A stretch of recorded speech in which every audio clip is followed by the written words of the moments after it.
Merci. La parole est à Madame Anne-Catherine Loisier. Merci Madame la Présidente, Madame la Ministre. Je souhaiterais attirer votre attention sur les difficultés d'hébergement des saisonniers lors des vendanges. L'article R 716-16 du Code rural offre la possibilité en fait d'héberger sous tente les saisonniers dans les départements où l'habitat est insuffisant par rapport à l'importance de la main-d'œuvre accueillie pendant ces travaux. Ce qui est devenu le cas ces dernières années pour les départements de Bourgogne-Franche-Comté lors de la période des vendanges, compte tenu de l'afflux en fait important de travailleurs.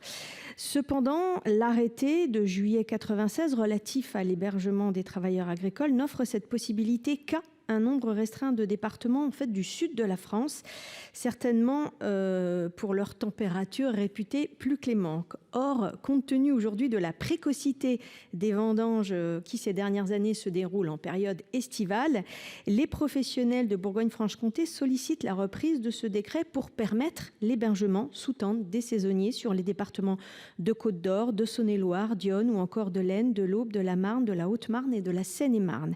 Une telle dérogation permettra, Madame la Ministre, de favoriser l'embauche de demandeurs d'emploi et de personnes en situation de précarité qui n'ont aujourd'hui pas de solution d'hébergement sur ces territoires.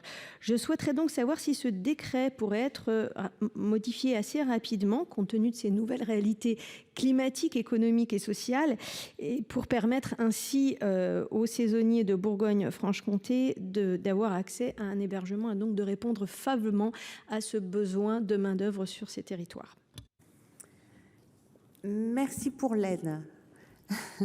Madame la Ministre, vous avez la parole. Madame la Présidente, Madame la Sénatrice, l'arrêté du 1er juillet 1996 fixe par dérogation 3 conditions strictes à l'hébergement sous tente en le limitant à certains salariés recrutés pour une durée de moins d'1 mois, sur autorisation spécifique de la DETS et uniquement pour certains départements, voire cantons, limitativement listés. L'hébergement sous tente n'est ainsi autorisé que pour la période du 1er juin au 15 septembre et seulement dans tout ou partie de 15 départements. Les départements de Côte-d'Or, de Saône-et-Loire, de l'Yonne, de l'Aisne, de l'Aube, de la Marne, de la Haute-Marne et de la Seine-et-Marne ne figurent pas dans cette liste. Par ailleurs, dans le cadre de l'accord collectif national de travail sur les saisonniers du 18 juillet 2002, les organisations professionnelles et syndicales se sont accordées sur la définition du logement décent et sur la limitation du recours à l'hébergement sous tente, tout en souhaitant un assouplissement de la réglementation concernant l'hébergement des travailleurs saisonniers, notamment en résidence mobile. À la suite de cet accord, la réglementation a été modifiée afin de permettre l'hébergement des saisonniers en résidence mobile et démontable, sans modifier la liste des départements dans lesquels l'hébergement sous tente peut être autorisé. Il n'apparaît pas souhaitable de remettre en cause l'équilibre auquel les partenaires sociaux sont parvenus ni d'allonger cette liste. En outre, concernant l'hébergement en résidence fixe, le décret du 20 septembre 2016 a élargi la possibilité de dérogation aux règles d'hébergement à un secteur d'activité donné, dès lors qu'une organisation professionnelle d'employeurs représentative en fait la demande à la DETS. Ce décret simplifie les démarches des employeurs et répond ainsi aux préoccupations des professionnels souhaitant pouvoir loger sur place pendant une courte période les salariés saisonniers.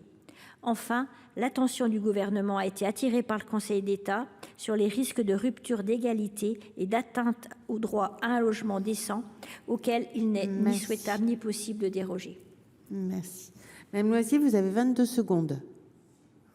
Oui, alors je ne comprends pas trop vos arguments, Madame la Ministre, parce qu'en fait, ils tombent face à la réalité de ces territoires de Bourgogne-Franche-Comté élargis. On rentre dans le critère de moins d'1 mois, on rentre dans le critère de saisonnalité. Et en fait, ce dispositif s'applique dans un certain nombre de régions viticoles. Donc vraiment, moi, je vous demande, Madame la Ministre, de regarder, de vous pencher à nouveau sur ce sujet. Et j'attire votre attention sur les grandes difficultés auxquelles sont confrontés les viticulteurs aujourd'hui pour le recrutement des saisonniers. Merci, chers collègues. La parole est à Monsieur Dominique Théophile.